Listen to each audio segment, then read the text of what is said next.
Kami persembahkan program Santapan Rohani, terjemahan dari Renungan Our Daily Bread.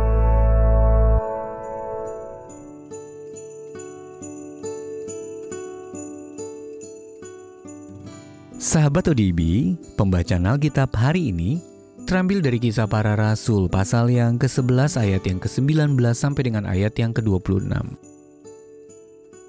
Kisah Para Rasul pasal yang ke-11 ayat yang ke-19 sampai dengan ayat yang ke-26. Barnabas dan Saulus ke Antiokhia. Sementara itu banyak saudara-saudara telah tersebar karena penganiayaan yang timbul sesudah Stefanus dihukum mati. Mereka tersebar sampai ke Fenisia, Siprus dan Antiokhia. Namun mereka memberitakan Injil kepada orang Yahudi saja. Akan tetapi di antara mereka ada beberapa orang Siprus dan orang Kirene yang tiba di Antiokhia dan berkata-kata juga kepada orang-orang Yunani dan memberitakan Injil bahwa Yesus adalah Tuhan. Dan tangan Tuhan menyertai mereka dan sejumlah besar orang menjadi percaya dan berbalik kepada Tuhan. Maka sampailah kabar tentang mereka itu kepada jemaat di Yerusalem. Lalu jemaat itu mengutus Barnabas ke Antiokhia. Setelah Barnabas datang dan melihat kasih karunia Allah, bersukacitalah ia. Ia menasihati mereka supaya mereka semua tetap setia kepada Tuhan. Karena Barnabas adalah orang baik, penuh dengan Roh Kudus dan iman, sejumlah orang dibawa kepada Tuhan. Lalu pergilah Barnabas ke Tarsus untuk mencari Saulus. Dan setelah bertemu dengan dia, ia membawanya ke Antiokhia.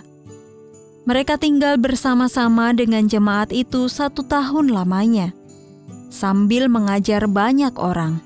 Di Antiokhialah murid-murid itu untuk pertama kalinya disebut Kristen. Ayat mas renungan hari ini terambil dari Kisah Para Rasul pasal yang ke-11 ayat yang ke-26. Di Antiokhialah murid-murid itu untuk pertama kalinya disebut Kristen. Judul renungan kali ini dikenal sebagai Pengikut Yesus, ditulis oleh Mike Whitmer. The Gathering adalah sebuah gereja interdenominasi dan internasional di Thailand Utara.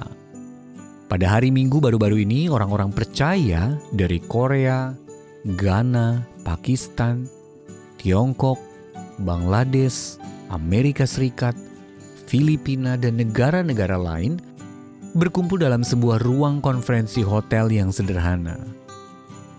Mereka menyanyikan pujian In Christ Alone dan I Am a Child of God dengan lirik-lirik yang sangat menyentuh dalam kondisi tersebut. Tidak ada yang dapat menyatukan orang-orang seperti yang dilakukan Yesus. Ia bahkan sudah melakukannya sejak masa silam. Pada abad pertama, kota Antiokhia memiliki 18 kelompok etnis yang tinggal di bagian kota mereka masing-masing. Ketika orang-orang percaya pertama kali datang ke Antiokhia, mereka memberitakan Injil kepada orang Yahudi saja. Kisah Para Rasul pasal yang ke-11 ayat yang ke-19. Namun itu bukan rencana Allah atas gerejanya. Tak lama kemudian datang orang-orang percaya dari bangsa lain yang mulai berkata-kata juga kepada orang-orang Yunani atau bukan Yahudi dan memberitakan Injil bahwa Yesus adalah Tuhan. Sehingga sejumlah besar orang menjadi percaya dan berbalik kepada Tuhan. Penduduk kota itu memperhatikan bahwa Yesus menghapuskan permusuhan yang telah berlangsung berabad-abad antara orang Yahudi dan Yunani.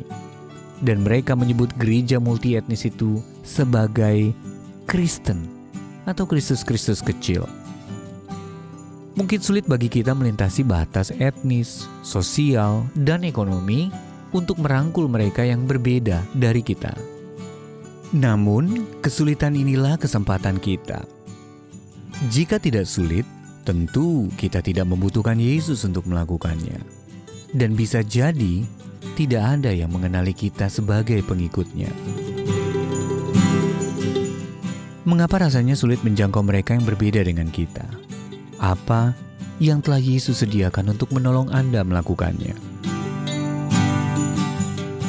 Tuhan Yesus, kiranya mereka tahu aku seorang Kristen oleh karena kasih-Mu terpancar lewat hidupku.